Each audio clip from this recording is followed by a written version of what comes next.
about the word suffix. So what is a suffix? When we say suffix, it is a letter, a group of letters added at the end of words or root words. Suffix can change the meaning or grammatical function of a base word or root word. From a noun, a word can be a verb, an adjective, and so on. So that's how powerful suffixes are. It is very important to study suffixes because this will help you determine the meaning of each word. Just by looking for a suffix may give you a clue to its meaning. So that's how important suffixes are. I have here provided some suffixes. If you encounter the suffixes si, ir, or ism, ist, a touch at the end of the root word, all of them are used to form a noun, where it indicates that the word is a noun. To recall, a noun is the name of a person, place, things, events, or ideas. Let's deal first with the suffix si, which means a state of being. Example, democracy. Since the suffix si is attached at the end of the word, this means a state of being democratic or based on form of government in which the people choose leaders by means of voting. Another example, supremacy, which means the state of having more power, authority, or status than anyone else. So note there that the function of each word changes if a suffix is attached to its root word. Next is the suffix ir, and or, which means person who does something or performs something. Example, volunteer. Since the suffix ir is attached to this word, this means a person who volunteers or a person who does work without getting paid. Next is trainer. This means a person who trains. And we have the narrator, a person who narrates or tells a story. Next is the suffix ism, which means doctrine or belief. Example, monotheism. From its root word theos, since we have the suffix ism attached to it, it now means belief in one God. Another example, polytheism, which means belief in deity or gods. Next is suffix ist, which means doer or the one who does. Example, from the root word art, when added with suffix ist, became artist. This now means one who does an art. Another example, dramatist, a person who writes plays or dramas. We also have the suffix et, which also means state of being.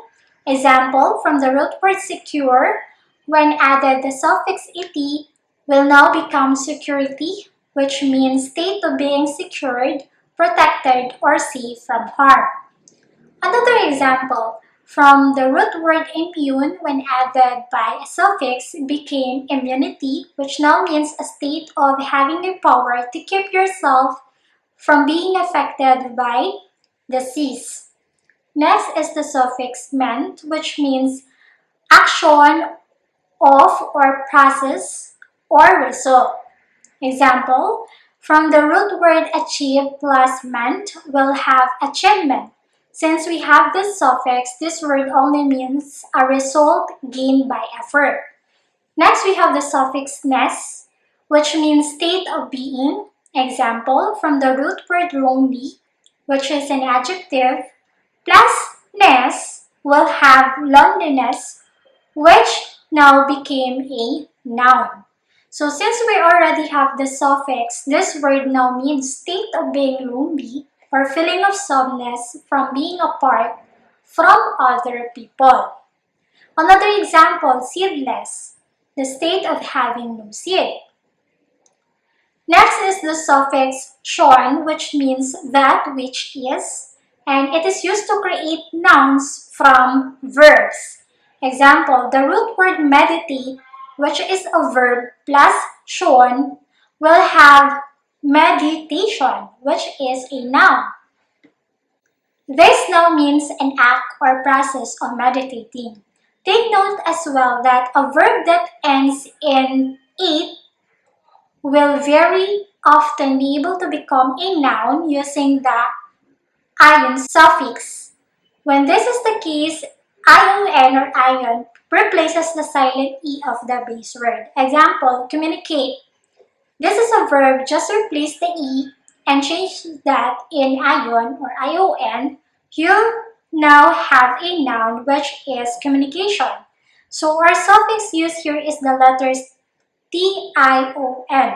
So that's how you form a noun from verbs.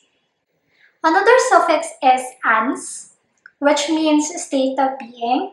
Example, acceptance, which comes from the root word accept, which is a verb, plus the suffix "ans." Since it is attached at the end of the word, it now becomes a noun and means a state of being accepted or acceptable.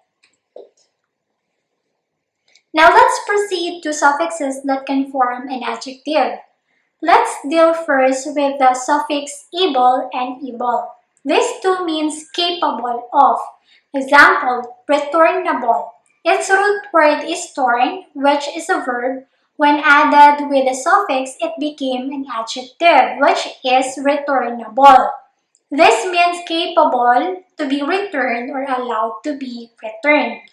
Another example, we have responsible, capable of having the job or duty of dealing with or taking care of something or someone.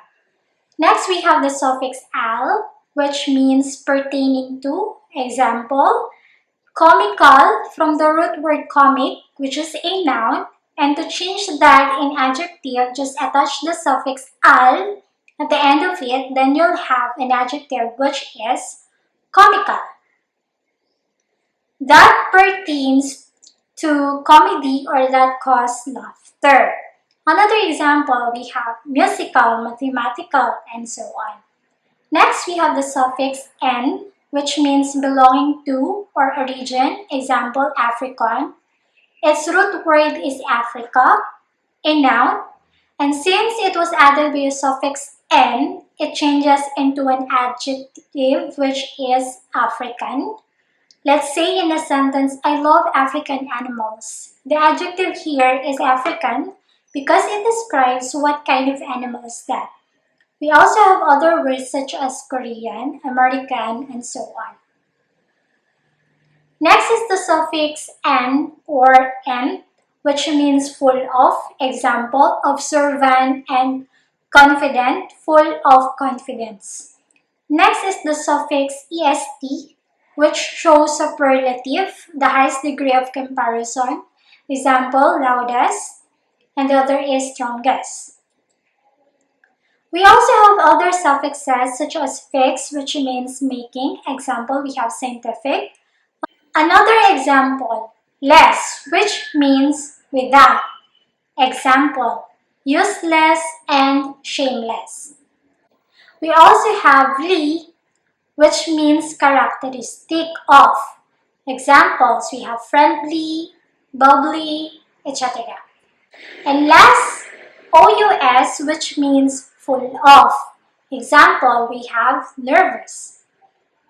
Next, we also have suffixes that can form a verb. Example, ate and ize, which means to make. Example, we have originate and summarize. So those are some examples of suffixes. I hope you've learned something